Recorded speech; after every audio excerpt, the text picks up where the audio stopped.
And I'm John Williams with the Main Market Report. It's being brought to you by Oxford Networks. Go to oxfordnetworks.com. Coming your way on News Talk, WLOB.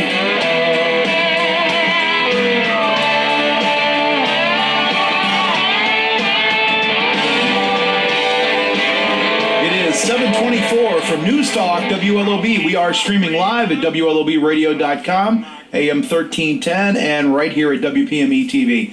I'm Ray Richardson, and in the studio is a gentleman who, as my dad would say, is a running fool. This man has run marathons on all 7 continents. His name is Ken Volk, and he's written a wonderful book called Don't Look Back, because there's nobody there. Good morning, Ken. Good morning. Good nice morning. to see you. Be here. Pleasure to be here. Now, you have a connection sort of indirectly to this show already. Yes, we Your do. daughter-in-law, State Representative Amy Volk, is a frequent guest here, and she and her husband Derek are the ones that introduced me to you, so thank you. Nice connection. Yeah, it's a pleasure. So what would make you run a marathon on all 7 continents? Now, and remind me, it's been a while since I've been in school, Antarctica is a continent as well, right? Correct. What happened was I started running in 1969 after a little bit of a heart scare, which wasn't really a scare. Turned out to be fine, and the doctor told me to start running. I started running, and in 1978, when they had the first Casco Bay Marathon at the time, I got the bug and ran in 1979. My thought was to run one every year, or 2 even. Really? And because I really enjoyed it. Well, now we're talking 26.2 miles. Correct. That's a lot of people don't realize it's that far. But every marathon is the same, 26.2. Some more difficult than others, and anyway, to make a long story short, my body couldn't take that, and I broke down and decided that I was going to run a marathon every 10 years, whether I needed it or not. But I didn't want to run local. I wanted to do something different, so I started. Sure. I figured I would do Paris in '89. That was my mantra.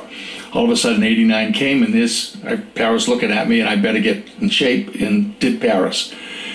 Somewhere in the Paris Marathon, and I think it was in this wooded park that they have called the Bois Bouillon, if I'm pronouncing it correctly, I got this epiphany that I wanted to run on all 7 continents, and I wanted to raise money for kids with cancer through the Maine Children's Cancer Program. My wife was on the board at the time.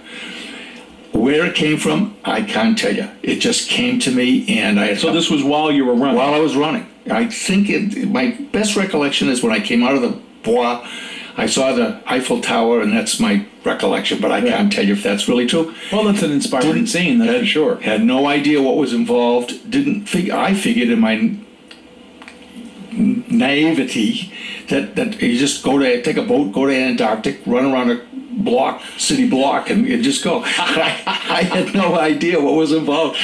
And it turns out that I ended up getting all the marathons done. The Antarctic came up because of a phone call I was looking to run in Asia. And I was talking with Marathon Tours down in Cambridge, Mass, Charlestown, Mass, and they said, we got one in the Antarctic. And I almost jumped off the chair. I had the check written before I got off the phone with them. It was the first sporting event ever in the history of the Antarctic. Oh, you're kidding me. And that's quite a they now legacy. run one every other year. And I was going to be the first one to run a marathon on all 7 continents of the world. As it turned out, there were 3 other gentlemen on the boat with me who had been in the service. One was in the Postal Service in Canada, but the other 3 were in the Armed Services in the United States. And they, in the course of all their stations that they were in, had run marathons on 6 continents, didn't realize that they were doing the 7-continent thing. And so there were 4 of us. So it wasn't conscious in their mind? No, it wasn't. Mine was the only one. And there are now a number of people who've done it because Tom Gilligan, who owns Marathon Tours, created this 7-continent fever and has really marketed it very, very well. Well, let's go back to Antarctica for a moment. I want to hit the others as well. Okay. We've only got a couple of minutes. Okay. But it's, as we all know, it's extraordinarily cold there. It's cold. When do you run? When is the in their marathon? summer? In their summer. Mine was in January. They now do it in March. But on the Antarctic, I tell in the book that I got lost on a glacier. I fell into a couple of small crevasses up to my waist. I was afraid for my life. I would say that must have scared you. I was going up the glacier to the right, and the marathon went low to the left. And I was gone for about an hour, and they sent out a... Were there blizzard-like conditions? Whiteout, with total whiteout. Total whiteout. I could see the boat when I started on the glacier, on a ship, because you get into land by zodiacs, and halfway up that glacier, it was gone. I couldn't see anything. And how many people were running in this particular 105 marathon? started the marathon. 78, I think it is, or 82 finished the marathon. All right, so contrast it. What's the greatest temperature and highest temperature? We had nice weather. It was 25 degrees. But I mean, contrast it from a heat standpoint. What's the hottest place you've run in? The hottest place was Brasilia. That was the Brazilians don't like to get up in the morning, so their race was at 3:30 in the afternoon. That explains a lot. 3:30 in the afternoon. It was 88 degrees. The tarmac had to be 100 degrees, and people were walking after 1 mile. We got about a minute and a half here. Right I'm fascinated by this. So, 88 degrees in Brazil and 25 degrees. That's how do you prepare for the difference? Well, I am asthmatic. And so I have to run in the winter anyway. I can't run in the summertime because of my asthma. So it was 25 was fine for me. 88 killed me.